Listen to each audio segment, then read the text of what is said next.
Hey everyone, good after Wednesday noon to you. You know, we're getting into that very kind of interesting part of the season. The MLS will be having their All Star game in Washington, D.C. next week. And we also know that Inter Miami will welcome Lionel Messi soon. So I thought it'd be cool, if you like, to take a look at the stadium that Inter Miami plays in now. Now, it's Lockhart is the name of the stadium. It has a very big history in NASL soccer and soccer in general. It really was basically a high school stadium where when the NASL expanded to Miami in the 70s, they used that stadium as their home base, and they did renovations, and there's been a number of renovations that have been done since. So I thought it'd be kind of fun to take a look at what it looks like to go to a Inter Miami game at Lockhart Stadium. So gonna roll the videotape, and here's what it looks a lot like the Open. Here's what the actual there.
So that gives you an idea of Lockhart Stadium. Now, again, Lockhart is small and intimate, as you can see.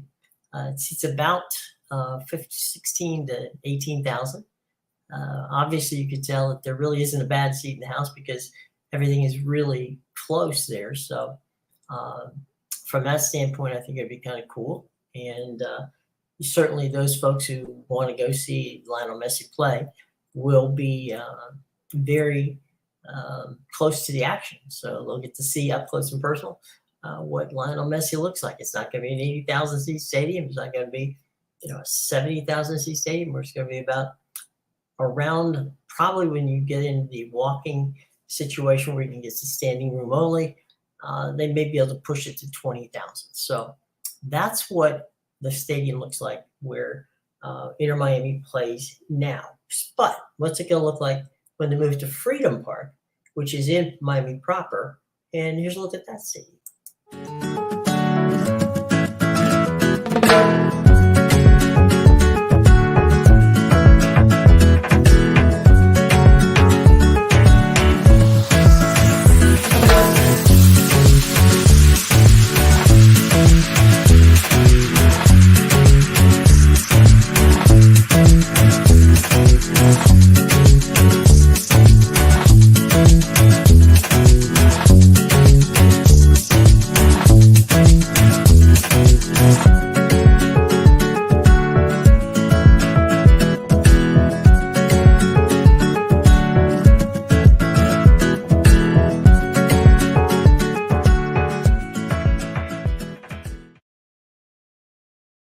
And so there you go. You have to look at the Miami Stadium then, And, right at this point in time, Lockhart Stadium. And so that's where they're going to be playing their games. And that ought to be cool. And for those of you who are MLS soccer fans in the Miami area, it's going to be a fun time to watch Lionel Messi. So let's get into the schedule for the week here on Who Plays Whom. They're all on Apple TV this week, as always.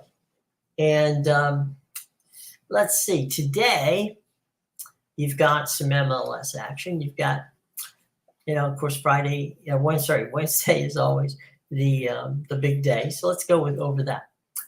You've got Red Bull visiting Cincinnati. You got New England and Atlanta. Those are 7:30 starts. You got Real Salt Lake and Sporting Kansas City, Nashville and Philadelphia. Those are your 8:30 starts. Also at 8:30, you've got Houston at Minnesota, Chicago, Montreal. 8:30 starts. Colorado and Portland. They're playing this afternoon. That game has been suspended due to weather in Portland. So it's raining or lightning in Portland. So that has stopped play there. The game is 0-0 at this point in time, but it was a game that started earlier. So we'll see how that plays out. Our late games tonight, LAFC coming off a really phenomenal game that they played, an inter-rival game with, LA City. That game is starting at 10:30 against St. Louis. Of course, they drew 82,000 at the Rose Bowl just a week ago. San Jose is taking on the Seattle Sounders. That's a 10:30 start. And then, of course, Vancouver and Austin. That game in Vancouver will be played starting at 10:30. So there's your night games for tonight on Apple TV on MLS. Now, let's move to Saturday. Montreal and Charlotte. That's a 7:30 start. Cincinnati and Nashville. In Cincinnati, that's a 7:30 start. New York City is hosting Philly. That's a 7:30 start. Atlanta is at Orlando. That's a 7:30 start. DC United and New England. That's a 7:30 start. Toronto, Chicago. That's an 8:30 start in Chicago. St. Louis at Inter Miami. That's an 8:30 start. You've got Minnesota at LAFC. That is an 8:30 start. You've got Colorado at Houston. It's a 9:30 start on Saturday. Red Bull at Real Salt Lake. That's a 9:30 start. Austin at Sporting Kansas City is a 9:30 start. Portland, Columbus, that's a 10:30 start in Portland. Seattle hosts Dallas. That's a 10:30 start. And the Galaxy in Vancouver, that's also a 10:30 start. Okay, so there you go on that. We move up the ladder on what's going on with standings. Let's get over there. In the Eastern Conference, it is your leading Cincinnati team. They are quite a distance ahead. They got 45 points, and Nashville's in second with 38 points, but they're just a point ahead of New England at 37. Columbus is close in 36. Atlanta, 35.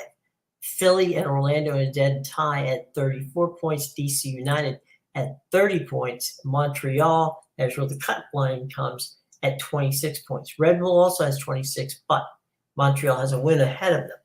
Chicago, Charlotte, New York City, Toronto round out the 14 teams in the East, and they are trailing, quite badly. Inter Miami is at the bottom of the table, 15 in the 15th spot with just 18 points, but they're hoping that once Messi gets there, then things are going to, turn around. So we'll see about that. But Cincinnati, Nashville, New England, Columbus, Atlanta, Philadelphia, Orlando City, DC United, and Montreal would be your playoff teams if we were to start the action today, but we're not going to.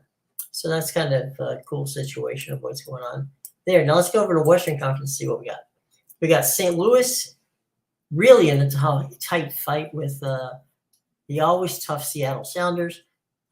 St. Louis is 4 points ahead of Seattle. They're at 38 and St. Louis is 38 and 35 for Sounders. You've got LAFC at 33, tied with Real Salt Lake. They're at 33.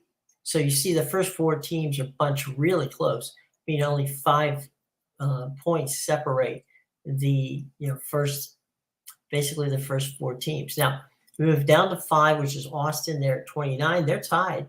We have FC Dallas at 29.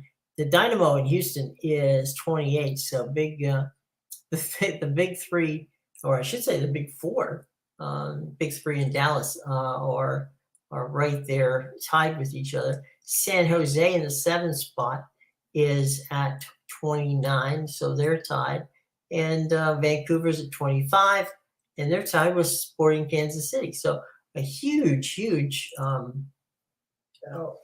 grouping of teams in that Western Conference.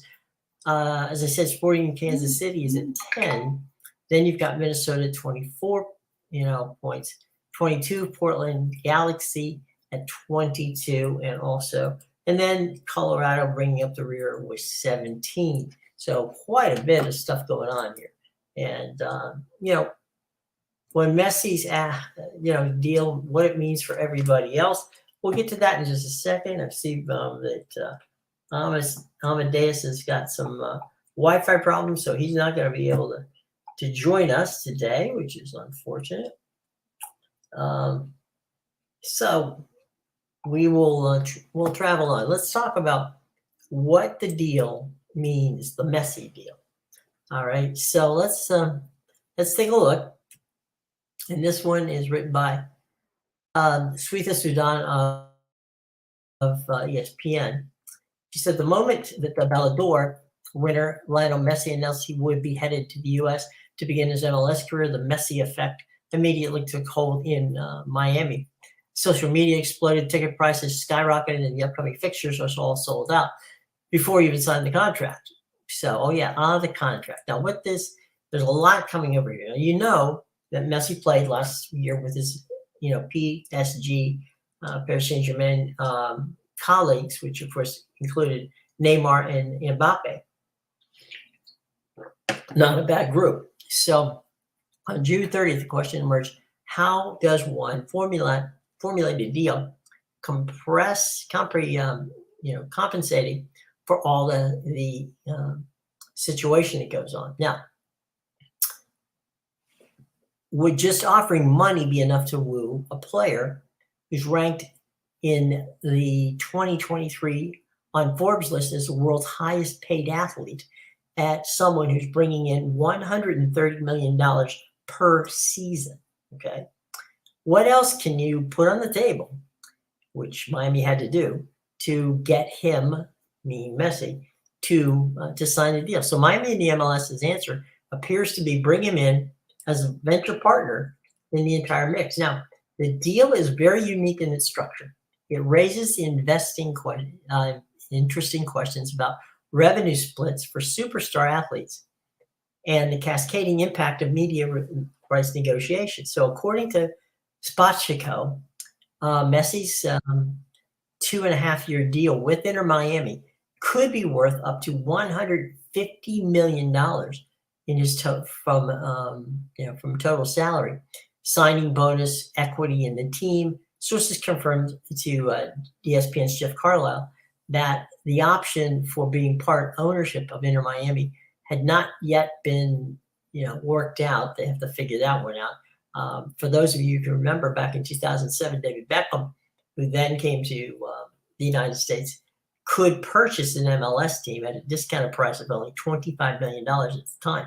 So David Beckham did buy a team, which is now obviously Inter Miami, for $25 million.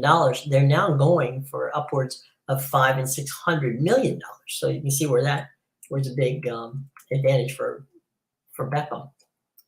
So here's what let's talk about the contract. Let's go with, it's a multi-million-dollar salary contract, but there's all kinds of incentives in this deal. The one was there's never been a deal given to anybody in baseball, basketball, football that's been so unique, said Erwin Kushner, who is the co-chairman of the Sports Law Group. It's generational type thing where you just get somebody this talented and you really can't find any comparables. So ESPN confirmed part of the ongoing discussions to cut a revenue deal from the new subscription of the Apple TV's MLS Season Pass streaming service. The subscription service on Apple, of course, was launched at the beginning of the season. Now, what into that deal?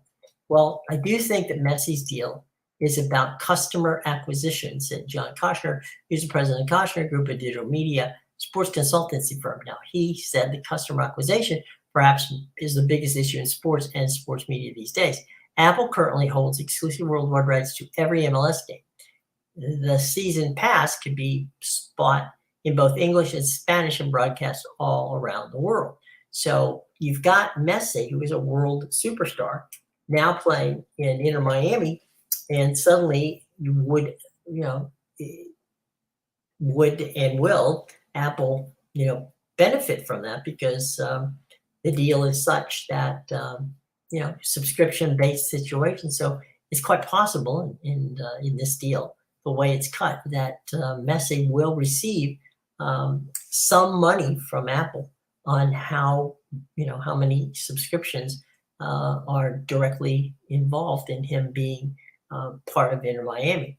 Messi also made an agreement with Adidas, who would be strictly between the player and the company and wouldn't directly involve MLS. So that's kind of a sidebar deal that was gotten for him. And Nestor Bruce, the CEO of Force Soccer and the former director of soccer for Adidas, likened the deal to the evolution of what Beckham's contract was, where he signed with the LA Galaxy in 2007.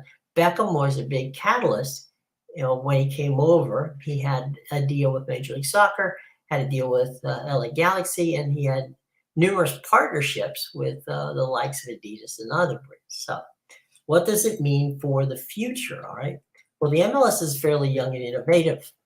Messi's one sporting great, and he's uniquely positioned to take his assets in their own way. The parties that deal in a tremendous scope. In the NBA, one could argue that something like a deal like this could be going to a Steph Curry, a LeBron James.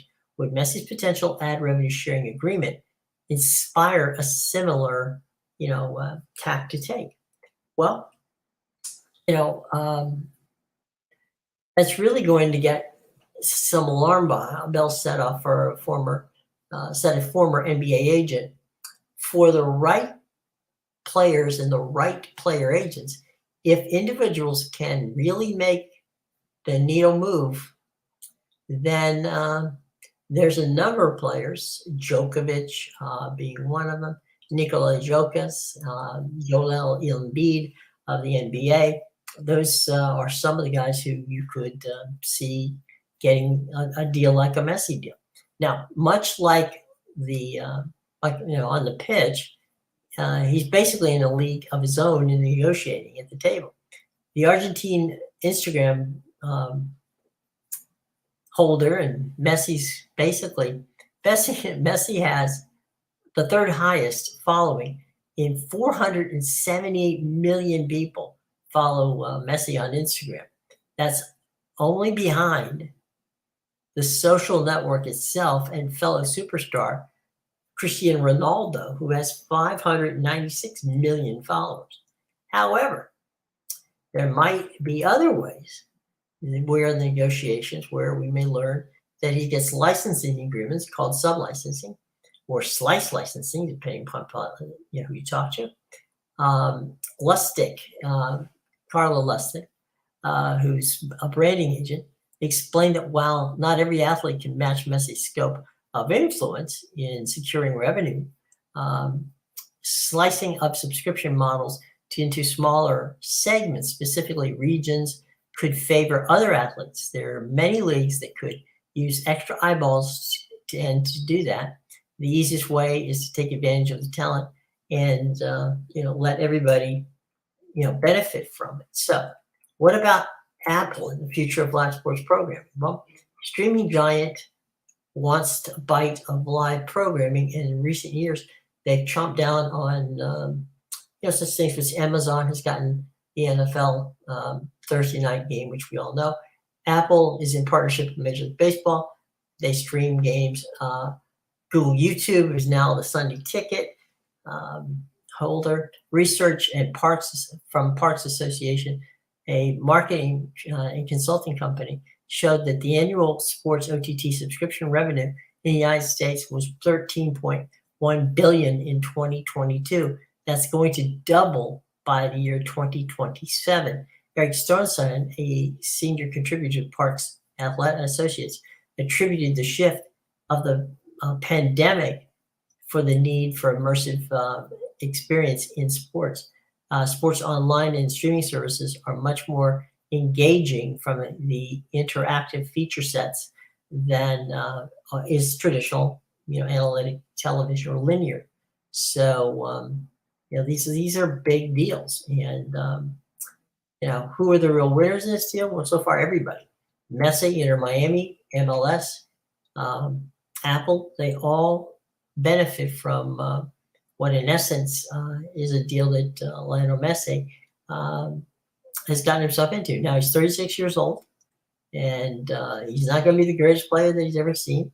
He's not going to be the guy who we all know and love from his.